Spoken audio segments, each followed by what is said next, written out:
Sore itu, langit desa Kertamukti memerah seperti bara yang perlahan padam. Di jalan setapak menuju sungai, seorang pemuda bernama Raka melangkah santai sambil memanggul tas peralatannya. Ia dikenal sebagai pemancing paling nekat di desa. Nekat bukan karena keberanian, tetapi karena rasa penasarannya yang tidak pernah habis. Sejak kecil, ia sering mendengar cerita bahwa Sungai Jernih, yang ironisnya kini keruh dan terpencil, adalah tempat orang terakhir kali memancing puluhan tahun lalu. Bukan karena ikannya hilang, tapi karena kejadian-kejadian aneh yang tidak pernah mendapat jawaban. Namun bagi Raka, semua itu hanyalah cerita lama yang dibesar-besarkan. Sambil melangkah, ia berseru kecil pada dirinya sendiri. Kalau memang angker, kenapa nggak ada yang bantu jelasin? Lagian kalau ada yang jaga, ya siapa tahu bisa sekalian bantu narik ikan. Gumamnya sambil terkekeh. Inilah inti persoalannya. Raka bukan hanya tidak takut, ia malah penasaran apakah makhluk yang dibicarakan warga benar-benar ada. Dan kalau memang ada, ia ingin tahu seperti apa wujudnya. Ketika sampai di tepi sungai, ia mendapati pemandangan yang berbeda dari kisah-kisah seram yang sering ia dengar. Tidak ada kabut tebal, tidak ada suara tangisan, hanya air tenang yang memantulkan warna jingga. Namun ketenangan itu justru terasa janggal. Terlalu tenang, Raka menancapkan kursi lipat kecilnya, menyusun peralatan, lalu melemparkan umpan. Air memercik pelan, membentuk lingkaran-lingkaran kecil yang cepat menghilang. Beberapa menit berlalu tanpa gigitan, burung-burung berhenti berkicau, angin berhenti menggesek dedaunan, dan suasana mulai terasa seperti ruangan kosong yang kehilangan suara. Raka menelan ludah tanpa sadar. Wah, sepi banget. Cocok ini. Ia mencoba lagi. Lemparan kedua, umpan tenggelam. Namun kali ini, sebelum ia sempat menarik napas, tali pancingnya menegang kuat. Terlalu kuat untuk ukuran ikan sungai kecil refleks, Raka menarik joran. Wah, gede banget ini. Namun anehnya, tarikan itu bukan seperti gerakan ikan melawan arus. Tarikan itu seperti ada yang memegang dari bawah. Raka berdiri setengah membungkuk, berusaha mempertahankan keseimbangan. Kok nariknya stabil gini? Hei, jangan bercanda. Lepas. Untuk pertama kalinya dalam hidupnya, ia merasa benar-benar ditarik, bukan oleh ikan, tetapi oleh sesuatu yang lebih berat dan lebih teratur. Tali pancing tiba-tiba mengendur begitu saja. Raka terhuyung dan hampir jatuh. Ketika ia menarik kembali tali itu, ujung kailnya bersih, tanpa umpan, tanpa gangguan. Seolah baru dicuci dari dalam air, jantungnya berdebar, bukan karena takut, tetapi karena rasa penasaran yang semakin besar. Kemudian ia mendengar sesuatu pelan, seperti bisikan halus dari balik permukaan air. Suaranya terdengar seperti seseorang berbicara. Namun sangat lirih, seperti suara seseorang yang berbicara tepat di bawah permukaan sungai. Lagi? Raka menoleh cepat, tidak ada siapapun. Ia memastikan dirinya tidak salah dengar, namun suara itu muncul lagi. Lebih jelas, lempar lagi.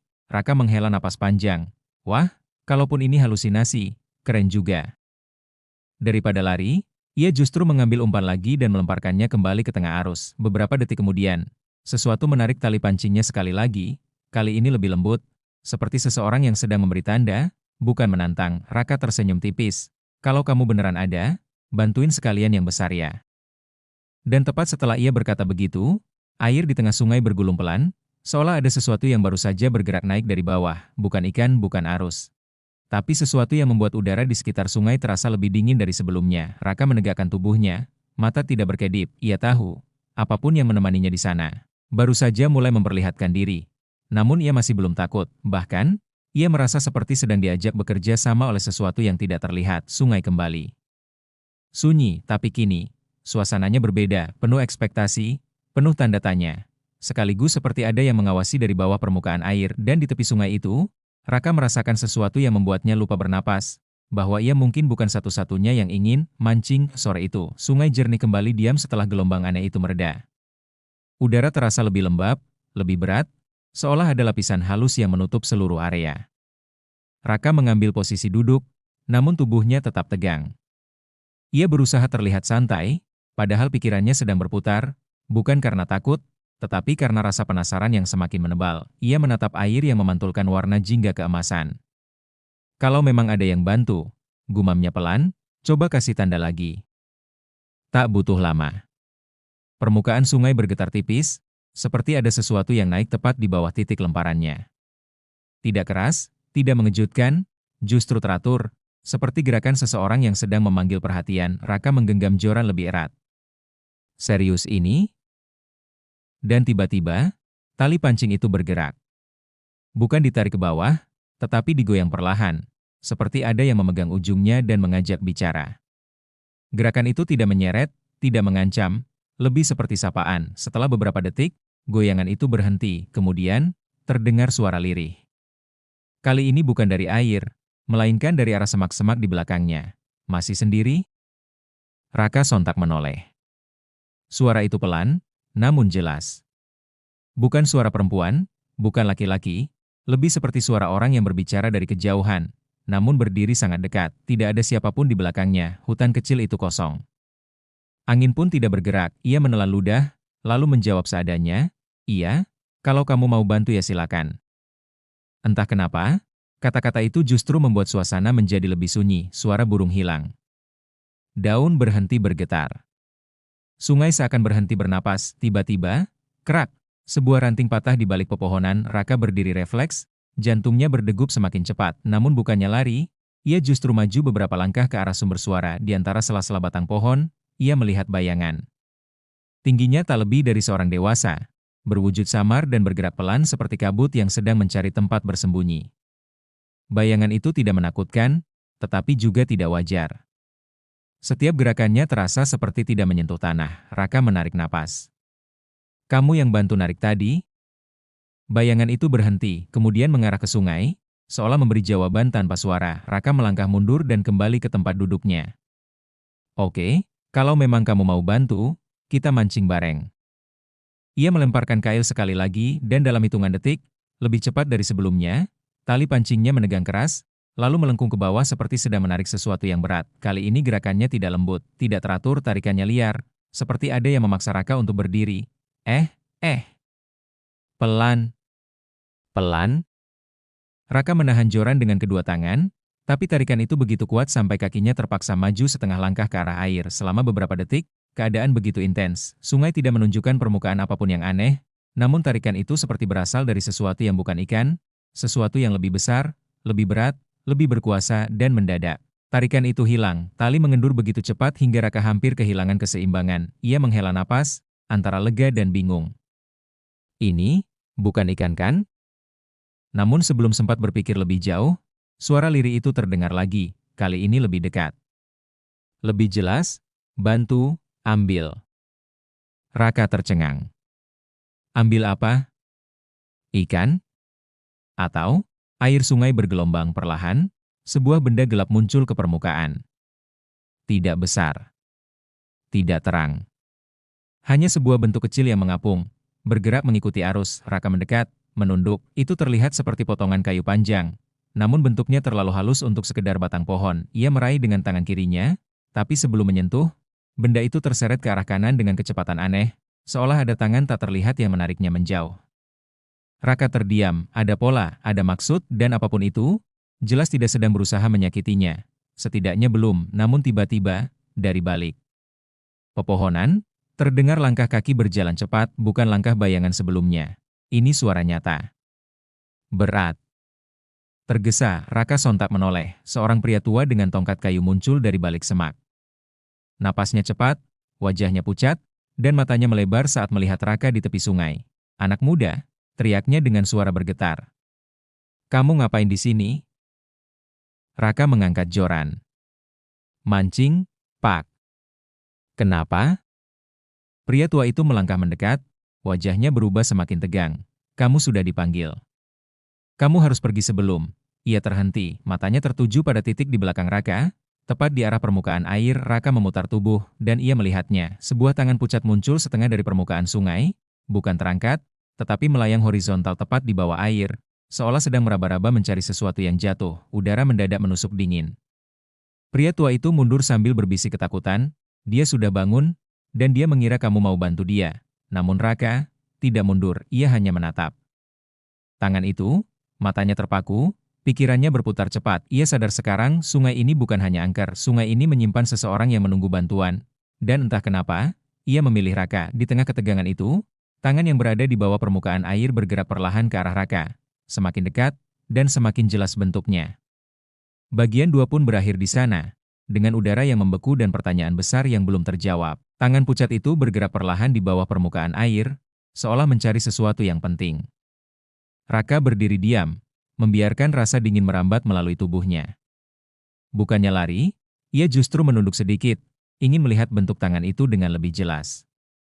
Jemari pucatnya panjang, sendi-sendinya kaku, namun gerakannya halus, mirip seseorang yang sedang meraba dalam gelap. Di belakangnya, pria tua yang baru datang itu berusaha menahan napas sambil berpegangan pada tongkat kayunya.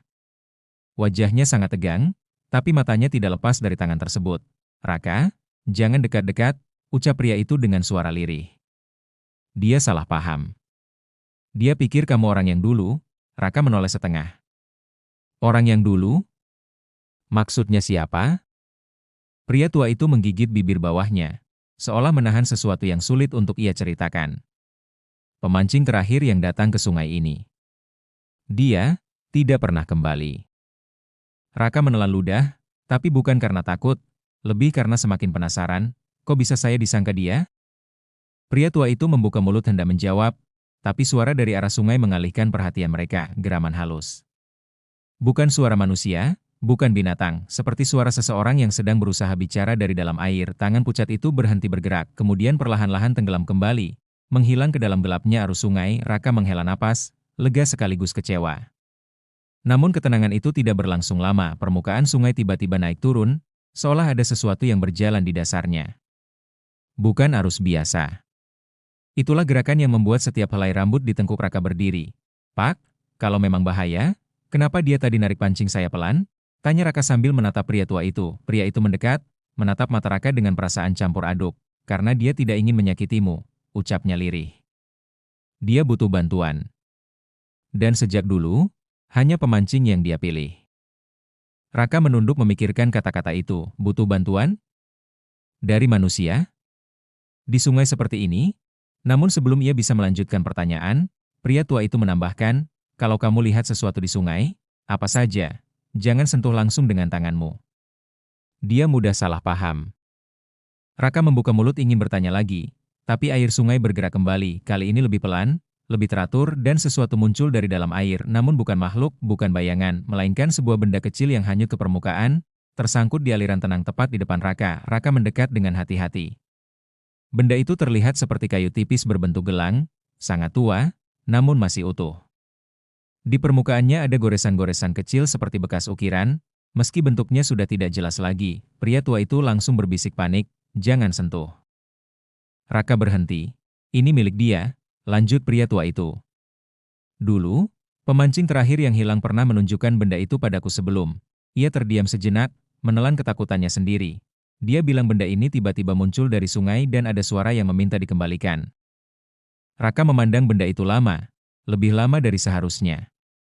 Gelang kayu itu berputar pelan mengikuti arus, seolah menunggu seseorang mengambilnya, yang membuat Raka semakin yakin bahwa ini bukan kebetulan. Adalah suara lirih yang kembali terdengar.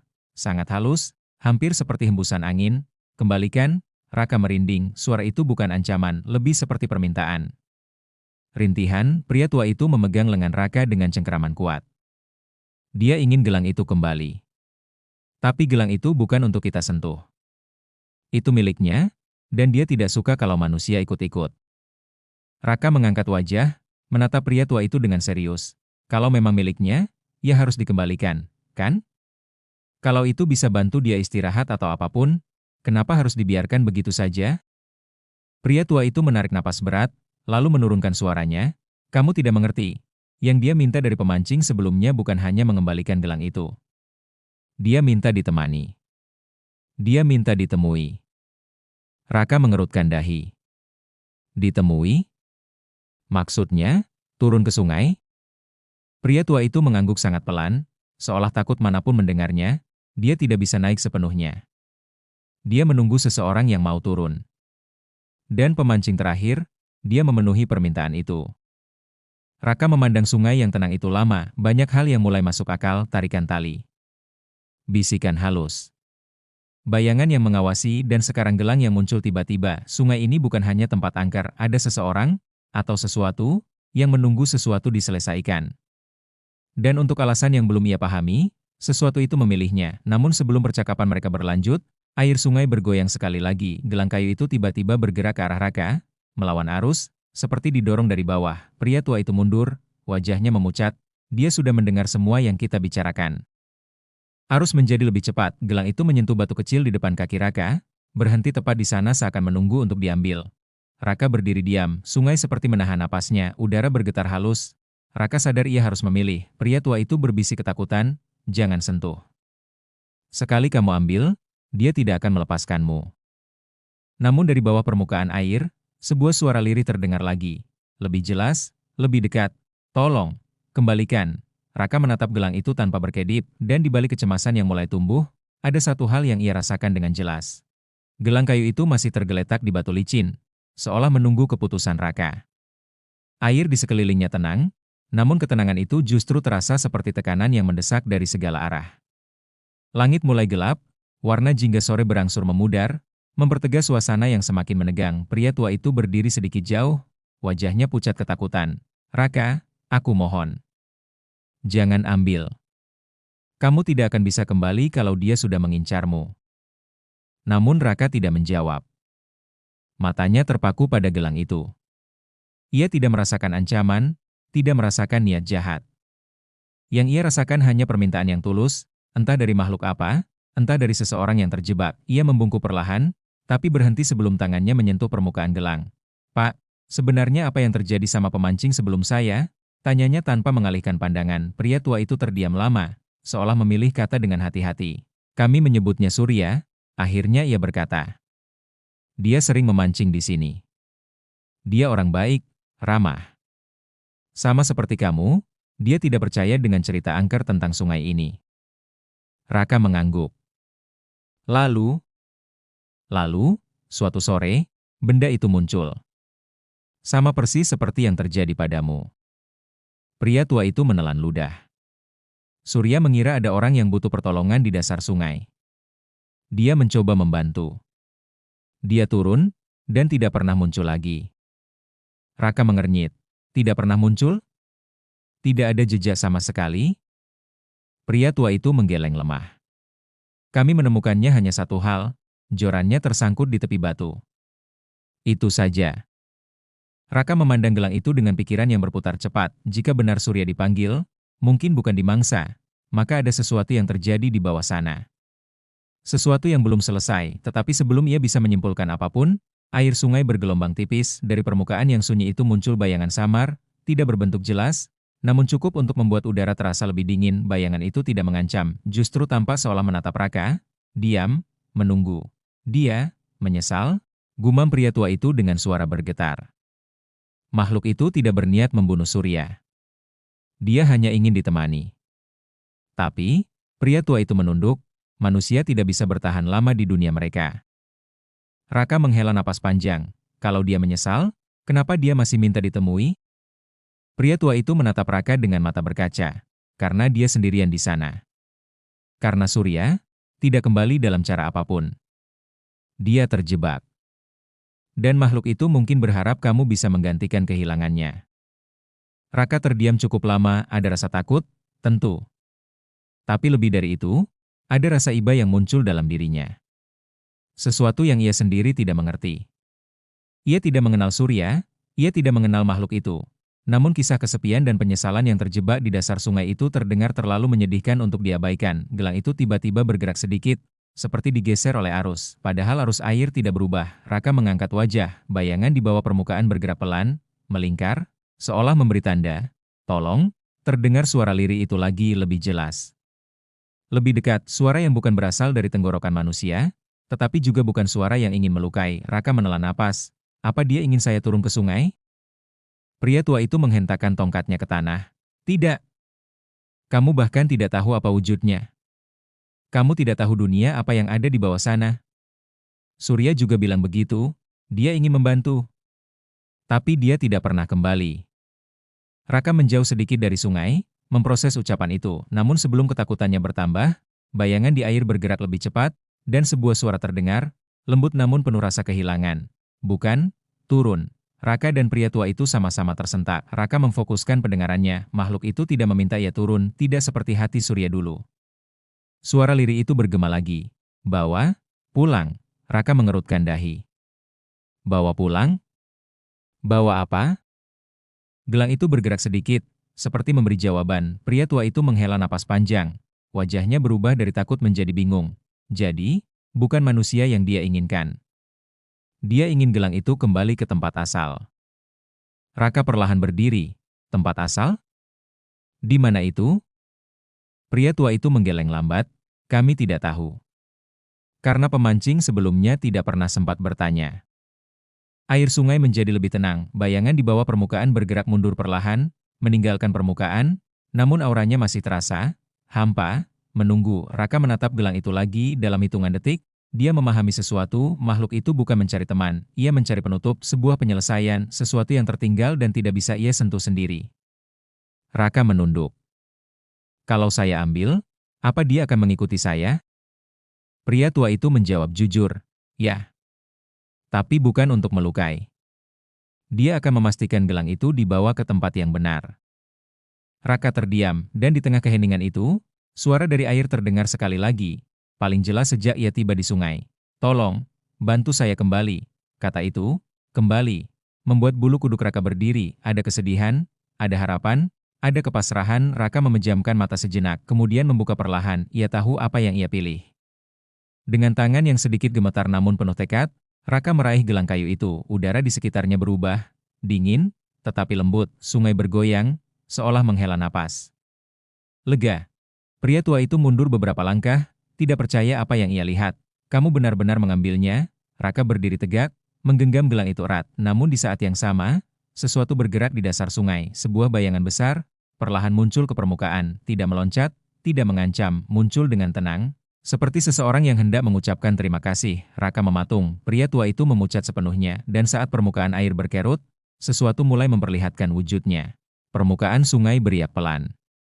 Bayangan besar yang sebelumnya samar kini perlahan muncul ke permukaan, mengambang dengan anggun. Raka menahan napas, jantungnya berdetak cepat, bukan karena takut, tetapi karena ketegangan yang membuncah. Sosok itu tidak menyeramkan, tidak menyerang. Ia seperti manusia, namun tubuhnya tembus cahaya, lembut, seperti dibuat dari air dan kabut yang menyatu. Pria tua itu menunduk, matanya berlinang. Itu, dia, bisiknya. Makhluk yang menunggu bantuan. Tapi, bukan untuk menyakiti. Dia hanya ingin tenang. Raka tetap mematung, memegang gelang kayu erat di tangan. Sosok itu mendekat perlahan, matanya kosong namun penuh harapan. Suaranya terdengar di kepala Raka, lembut, lirih, namun jelas, terima kasih, akhirnya ada yang mendengar. Raka menghela napas panjang, lalu perlahan membuka genggaman tangannya, menempatkan gelang di permukaan air. Sosok itu menjulurkan tangannya, menyentuh gelang itu, dan seketika gelang itu bercahaya lembut, cahaya yang hangat, menenangkan. Pria tua itu memandang dengan takjub. Dia, akhirnya bisa mengistirahatkan yang tertinggal. Gelang itu perlahan melayang dari tangan Raka ke tangan sosok itu, kemudian terserap ke dalam tubuhnya. Sosok itu tersenyum tipis, kemudian menengadah, seolah menatap langit sebelum perlahan menghilang ke dalam arus sungai. Air kembali tenang, hangat, dan damai. Beda dari ketegangan sebelumnya, Raka masih berdiri terpaku, tubuhnya gemetar, tapi bukan karena takut. Ia tersadar bahwa yang ia saksikan adalah sesuatu yang luar biasa, makhluk yang minta dibantu, bukan untuk menyakiti, tapi untuk menyelesaikan sesuatu yang tertinggal dari masa lalu. Pria tua itu mendekat, menepuk bahu Raka dengan lembut. Kamu, berani dan bijaksana. Bukan sembarang orang bisa melakukan ini. Pemancing sebelumnya, dia tidak tahu cara menenangkan makhluk itu. Kamu berhasil. Raka tersenyum tipis, masih menatap sungai yang kini kembali seperti biasa. Jadi, dia bukan jahat. Dia hanya kesepian. Pria tua itu mengangguk. Betul. Kadang, bukan ketakutan yang muncul di sungai ini. Kadang, itu adalah permintaan pertolongan yang tertunda. Dan kamu memberi jawaban. Raka menatap gelang kayu yang kini hilang di dasar sungai, meresapi momen itu. Ia belajar bahwa keberanian bukan berarti menantang semua risiko tanpa pikir panjang, tetapi terkadang, keberanian adalah mendengarkan, memahami, dan memberi bantuan ketika kesempatan muncul. Suasana menjadi lebih hangat. Burung-burung kembali berkicau di hutan, angin lembut menggerakkan daun, dan langit senja berubah menjadi ungu keemasan. Sungai kembali terlihat tenang, seperti tidak pernah menyimpan misteri yang menegangkan sebelumnya. Pria tua itu menepuk pundak Raka sekali lagi. Kamu membawa kedamaian, anak muda. Ini bukan hanya tentang memancing. Ini tentang memahami apa yang tidak bisa dijelaskan. Raka tersenyum, menatap sungai yang berkilau di bawah cahaya senja. Kalau begitu, sungai ini tidak lagi angker, kan? Hanya menunggu yang mau mendengarkan. Pria tua itu tersenyum tipis. Benar. Dan sekarang, mereka yang datang akan belajar bahwa kadang, bantuan adalah hal terpenting. Bahkan untuk sesuatu yang terlihat menakutkan. Raka menatap sungai untuk terakhir kali sebelum berbalik. Dalam hatinya, ia merasa lega, puas, dan juga sedikit terharu. Ia tidak hanya mendapatkan pengalaman yang tak terlupakan, tetapi juga pelajaran tentang keberanian, empati, dan cara menghadapi ketakutan. Bukan dengan melawan, tetapi dengan memahami. Saat Raka melangkah meninggalkan tepi sungai, ia menoleh sekali lagi. Sungai jernih kini kembali tenang, damai, dan seolah tersenyum padanya. Tidak ada lagi tangan pucat yang muncul, tidak ada bisikan lirih. Hanya ketenangan yang membuatnya yakin bahwa malam itu, ia telah menolong sesuatu yang lebih dari sekadar manusia. Pria tua itu berdiri di tepi sungai, menatap Raka pergi dengan mata berbinar. Mungkin kini, legenda sungai ini akan berubah, gumamnya lirih. Bukan lagi tentang ketakutan, tetapi tentang siapa yang berani menolong. Raka berjalan pulang dengan hati ringan. Ia tahu bahwa pengalaman itu akan selalu menempel, bukan sebagai cerita mistis yang menakutkan, tetapi sebagai pengingat bahwa kadang, apa yang dianggap angker hanyalah permintaan pertolongan yang tidak terucapkan. Dan yang paling penting, ia tahu bahwa keberanian dan empati bisa menjembatani dunia manusia dengan dunia yang tak terlihat, membawa kedamaian bagi yang tersisa di sana. Sungai kembali sunyi, senja berubah menjadi malam dan Raka pulang, meninggalkan sungai jernih yang kini bukan lagi angker, tetapi penuh misteri yang telah menemukan jawaban. Berkat seorang pemuda yang tidak takut, tetapi memilih untuk membantu.